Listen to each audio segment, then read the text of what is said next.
दोस्तों आज इस वीडियो में बात करने वाले हैं कि आप अपने मीटर रीडिंग के आधार पर अपना बिल कैसे कैलकुलेट कर सकते हैं। यानी कि अगर आपको अपना मीटर रीडिंग पता है तो आप कैसे जानेंगे कि आपका बिल कितना होगा, या फिर अपने बिल के अकॉर्डिंग, अपने रीडिंग के अकॉर्डिंग आप ये बिल कैसे पता कर पाएंगे, या फिर आपके घर पे जो बिजली का बिल आ रहा है उसमें बिजली भाई कौन कौन से चार्जेस ले रही हैं वो आपके रीडिंग के आधार पर कैसे कैलकुलेट हो रहा है, उसके बारे में हम लोग आज इस वीडियो में पूरी डिटेल में बात करेंगे। तो चलिए दोस्तों आज के वीडियो में शुरू करते हैं। नमस्कार दोस्तों, मेरा नाम है अमित, आप देख रहे हैं जरूरी बातें। चलिए शुरू करते हैं।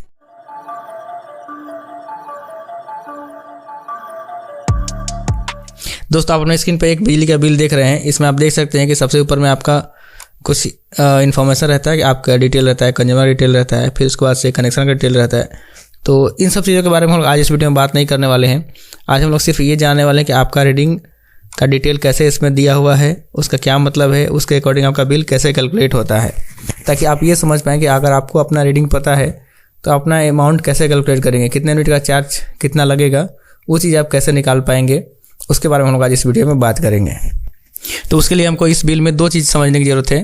पहला जो हमारा मीटर पठन का विवरण है, जो हमारा रीडिंग का डिटेल दिया हुआ है, और दूसरा है हमारा वर्तमान विपत्र का विवरण, यानी कि जो भी करेंट मंथ का बिल है उसका कैलकुलेशन हम लोग जानेंगे। तो यहाँ पे रीडिंग वाले कॉलम में आप देखेंगे तो यहाँ पे आपका रीडिंग दो पार्ट में दिया हुआ है, एक है वर्तमान पठन है, एक है पूर्व पठन। वर्तमान पठन का मतलब है कि अभी आपका रीडिंग कितना है, जिस दिन भी आपका मीटर रीडर ने रीडिंग किया है उसमें आपका रीडिंग कितना है। पूर्व पठन का है मतलब है कि आपका लास्ट टाइम जब भी बिल बना था उस समय आपका रीडिंग क्या था। तो जो भी आपका लास्ट मीटर रीडिंग का बिल हो चुका था उसके बाद से अभी रीडिंग कितना है उसी का डिफरेंस निकाल के आपका बिल किया जाता है। क्योंकि जो हमारे घर में मीटर लगता है वो कभी रीसेट नहीं होता है, या फिर रीडिंग उसका जीरो नहीं होता। एक बार रीडिंग वो स्टार्ट हो गया तो वो जब से मीटर लगा तब से वो कंटिन्यू आगे बढ़ते जाता है। हम लोग क्या करते हैं, जैसे स्टार्ट हुआ जीरो से, अगर 10 महीने बाद आपका रीडिंग मान लीजिए 2020 यूनिट तक का बिल हो चुका है, तो अगला बार जब मीटर रीडर फिर आएगा, मान लीजिए उसको 2500 रीडिंग मिलता है, तो 2500 माने 2020 यूनिट घटा के बाकी रेस्ट यूनिट का बिल होगा। मतलब जो भी डिफरेंस अमाउंट होगा हर महीने वो डिफरेंस निकाल के बिल होते जाता है। तो इसका मतलब है कि जब भी आपको अपना बिल कैलकुलेट करना होगा कि आपका बिल अभी तक कितना उठ गया, तो आपको अपना पुराना बिल देखना होगा, उसमें कितना रीडिंग तक आपका बिल हो चुका है, अभी आपके मीटर में कितना रीडिंग है। तो आप डिफरेंस जान पाएंगे कि जब भी आपका लास्ट बिल हुआ था उसके बाद से कितना यूनिट आपने खपत कर लिया है। जैसे इस बिल में आप देखेंगे तो इसमें देखिए इनका पूर्व पठन है 72,168, जो कि है 13 अक्टूबर 2022 को। उसके बाद से अभी का इनका रीडिंग है 6 नवंबर को, जो भी रीडिंग मीटर रीडर ने किया है 72,905। तो लास्ट बिल इनका 72,168 यूनिट तक का हो चुका है, अभी रीडिंग आया है 72,905। तो इसके बाद का जो डिफरेंस होगा वो है 737 यूनिट। तो ये 737 यूनिट का बिल अभी उनका बनेगा। तो इस यूनिट का बिल कैसे कैलकुलेट हुआ है वो हम लोग यहाँ पे वर्तमान विपत्र का विवरण इसमें देख पाएंगे। तो चलिए हम लोग देखते हैं कि जो भी इसमें आपका वर्तमान विपत्र में जो भी विवरण दिया हुआ है, जो भी डिटेल है, जितने तरह के चार्जेस लगे हैं वो कैसे कैलकुलेट होते हैं। सबसे ऊपर में पहला चार्ज है आपका है ऊर्जा शुल्क। ऊर्जा शुल्क का मतलब ये आपका यूनिट का चार्ज है, जितना यूनिट आपने खपत किया है उसका चार्ज है। तो ये चार्ज कैसे कैलकुलेट होता है, इसके लिए आपको दो चीज़ें चाहिए। एक तो कि आपका यूनिट खपत कितना है, दूसरा आपका यूनिट रेट क्या है। यूनिट रेट के अलावा एक और चीज़ आपको चाहिए होगा, वो है आपका कितने दिन का ये यूनिट खपत है। क्योंकि आप जानते हैं बिजली बिल का जो रेट होता है वो स्लैब वाइज रहता है, कि 0 से 100 यूनिट का अलग रेट रहता है, 100 से 200 यूनिट का अलग रेट रहता है।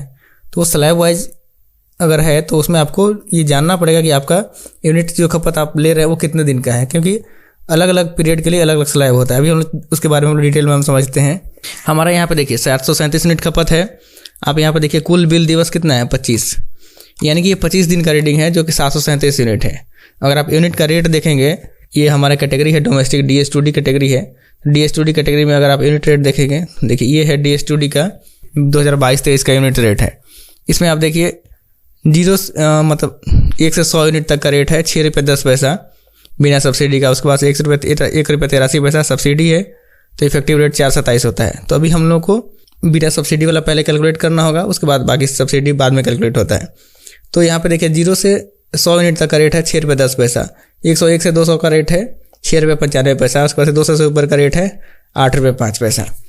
तो ये जो स्लैब दिया हुआ है, ये स्लैब है आपका 30 दिन के लिए। अगर आपका खपत 30 दिन में 100 यूनिट से कम है तो आपका 6 रुपये 10 पैसा के हिसाब से रेट लगेगा। अगर आपका 30 दिन का खपत 100 यूनिट से ऊपर है, 150 यूनिट है, तो 100 यूनिट तक का तो 6-10 लगेगा। अगले जो 50 यूनिट का रेट है वो 6 रुपये 95 पैसा लगेगा। अगर ऐसे ही अगर आपका मान लीजिए रीडिंग अगर वो खपत 500 यूनिट 30 दिन का है तो जो शुरू के 200 यूनिट है वो पहले 2 स्लैब में चार्ज होंगे, और बाकी जो 300 यूनिट है 200 के बाद का जो 300 यूनिट होगा वो आपको 8 रुपये 5 पैसा के हिसाब से चार्ज होगा। तो ये स्लैब आपका चार्ज होता है आपका 30 दिन के अकॉर्डिंग। लेकिन अगर हमारा बिल 30 दिन से कम है या फिर ज़्यादा है तो हमारा स्लैब भी उसके अकॉर्डिंग चेंज हो जाता है। जो हमारा 100 यूनिट का पहला स्लैब है वो चेंज हो जाएगा।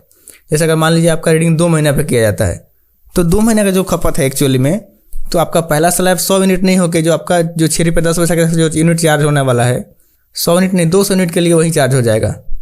जैसे आप समझिए अगर आपका 2 महीने का खपत 200 यूनिट है तो इसका मतलब है कि आपका महीने का खपत 100 यूनिट है, तो पहला स्लैब में पहले मंथ के लिए 100 यूनिट होगा और दूसरे मंथ के लिए भी 100 यूनिट होगा।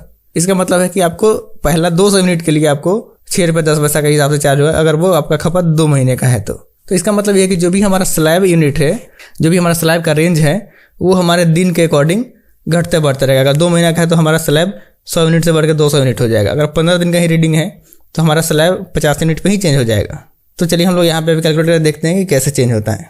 हमारे केस में देखिए यहाँ पे 737 यूनिट है और हमारा बिल डेज है 25 दिन।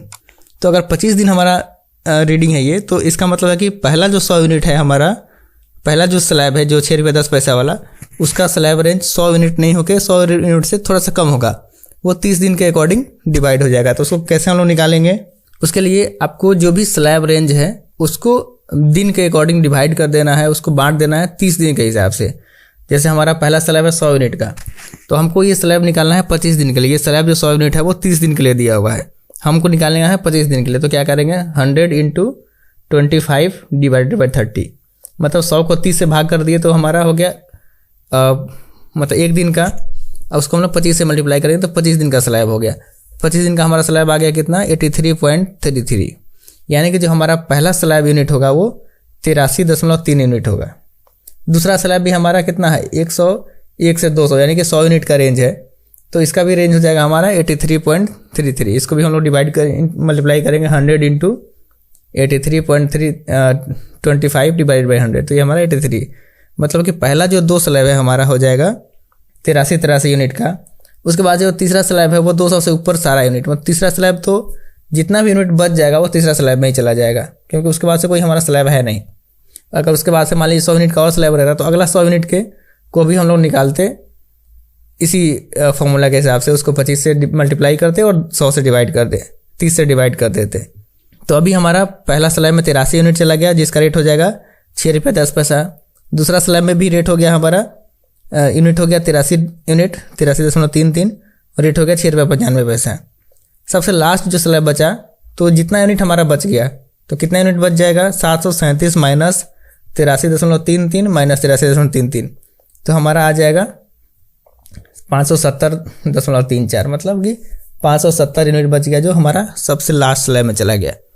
तो इसको हम लोग रेट के हिसाब से मल्टीप्लाई कर देते हैं 83 × 6 रुपये 10 पैसा, फिर 83 × 6.95, उसके बाद से 570 × 8.05, इसको आप मल्टीप्लाई करेंगे तो आ जाएगा आपका 508.31, 579 और ये 4591.23। तो इसको आप ऐड करिए तो आ जाएगा 5678, तो जो कि आपका आप यहाँ पर देखिए ऊर्जा शुल्क में दिया हुआ है। तो ये हो गया कि आपका ऊर्जा शुल्क आप कैसे कैलकुलेट करेंगे। उसके लिए क्या करना है आपको, सबसे पहले जो भी स्लैब रेंज है उसको आपका बिल डेज के अकॉर्डिंग कैलकुलेट कर लेना है। पहला स्लैब हमारा 100 यूनिट का था, दूसरा स्लैब भी 100 यूनिट का था, तीसरा स्लैब तो अनलिमिटेड है, 200 के ऊपर सारा स्लैब तीसरा स्लैब में चला जाता है। तो पहला को हम लोगों ने 25 दिन के लिए बना दिया, तो 100 यूनिट से घट के वो 83 यूनिट हो गया। अगर यहीं आपका बिल डेज 30 के बदले में 45 अगर होता तो जो हमारा स्लैब उसको हम लोग अगर निकालते तो वो पहला स्लैब आपका 100 के बदले में 150 यूनिट हो जाता, दूसरा स्लैब भी 150 यूनिट का हो जाता, तीसरा स्लैब फिर जो भी डिफरेंस बचता वो यूनिट आ जाता तीसरा स्लैब में। तो ये चीज़ क्लियर हो गया होगा। इस तरह से आप अपना ऊर्जा शुल्क कैलकुलेट कर लेंगे। उसके बाद है आपका वर्तमान माह का विलंब अभिभार, ये आपका लेट फाइन है जो कि आपका पुराने बकाया पर 1.5% के हिसाब से लगता है। उसके बाद है फिक्स चार्ज। दोस्तों आप इस यूनिट रेट में देख लीजिए, आपका फिक्स चार्ज का रेट है 40 रुपये पर किलोवाट, मतलब जितने लोड का आपका कनेक्शन होगा उसमें 40 से मल्टीप्लाई कर देंगे तो आपका फिक्स चार्ज आ जाएगा। अगर आप जितने लोड का कनेक्शन लिए हैं उससे अधिक इस्तेमाल करें तो आपको उसके लिए फ़ाइन लगता है, जो कि आपको अधिक डिमांड पर बार में आएगा। हमारे केस में अभी क्या है 12 किलोवाट का कनेक्शन है और हम लोग इस्तेमाल कर रहे हैं सिर्फ 4.32। तो इसमें एक और कंडीशन है कि अगर आप जितना लोड का कनेक्शन लिए हैं उसके 75% से कम इस्तेमाल करते हैं तो आपका जो 75% लोड होगा उतना ही का फिक्स चार्ज लगेगा। अगर आप 75 से ऊपर इस्तेमाल करेंगे तो आप जो आपका अगर आप 75% से अधिक का इस्तेमाल कर रहे हैं तो जितना आपका सैंक्शन लोड है उतना का फिक्स चार्ज लगता है। अगर मान लीजिए यहाँ पे हम लोग इस्तेमाल कर रहे होते हैं 10 किलोवाट, तो ऐसे में हमारा 12 × 40 ये आपका फिक्स चार्ज हो जाता है 30 दिन का। उसको फिर हम लोग 25 दिन के हिसाब से निकाल लेते, वो हमारा फिक्स चार्ज हो जाता है।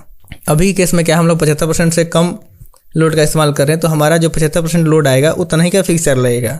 तो अगर आप 12 किलोवाट का 75% निकालेंगे तो ये आ जाएगा 9 किलोवाट। जो अगर आपके केस में कोई और लोड है 12 किलोवाट है तो इसको 75% निकालने पर तो एग्जैक्ट 9 आ गया। अगर मान लीजिए आप 5 किलोवाट के लिए निकाल रहे हैं तो ऐसे हम 75% निकालेंगे तो आपका आ जाएगा 3.75। तो ऐसे केस में आपका फिक्स चार्ज 4 किलोवाट के लिए लगेगा। मतलब जो भी आपका पॉइंट में आएगा तो उसको अपर इंटीजर में कन्वर्ट करिएगा, 3.5 आता है तो वो 4 किलोवाट का फिक्स चार्ज लगेगा। तो अभी हमारे केस में इसका 75% 9 किलोवाट आ रहा है तो 9 किलोवाट का आपको फिक्स चार्ज लगेगा। तो अगर आप 9 किलोवाट का फिक्स चार्ज निकालेंगे 30 दिन के लिए तो ये हो जाएगा 9 × 40, मतलब 90 यानी कि 9 किलोवाट × 40। ये है आपका 30 दिन का।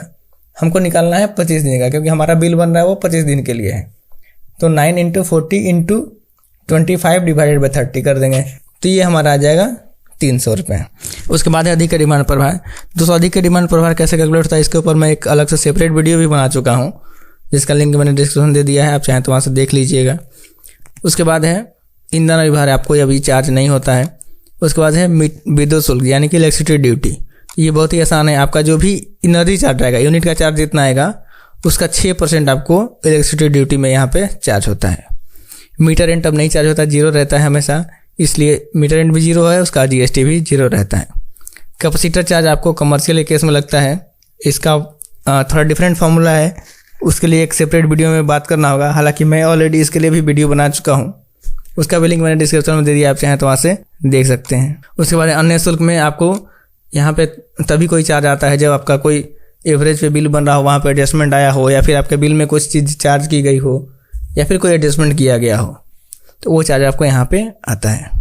उसके बाद है राज्य सरकार का अनुदान यानी कि गवर्नमेंट सब्सिडी। दोस्तों ये गवर्नमेंट सब्सिडी भी आपका यूनिट रेट पे डिपेंड करता है। आप अगर यूनिट रेट देखेंगे तो आप इसमें देखिए गवर्नमेंट सब्सिडी का क्या रेट था 1.83, सारे स्लैब में 1.83 ही है। तो इसको हम लोग डायरेक्टली टोटल यूनिट से मल्टीप्लाई करके निकाल सकते हैं, क्योंकि इसमें हमको कोई भी स्लैब कैलकुलेट करने की जरूरत नहीं है, क्योंकि सारे स्लैब में तो रेट सेम ही है।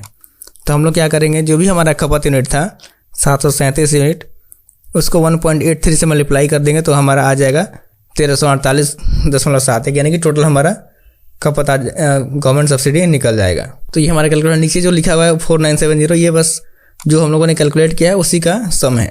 अगर आप 5, 6, 7, 8 ये सब जोड़ते जाइए और उसमें से सब्सिडी घटा दीजिए तो ये आपका आ जाएगा कुल अभिनिर्धारण मतलब आपका टोटल बिल, यानी कि आपका 25 दिन के लिए 737 यूनिट का बिल हो गया 4970 रुपये।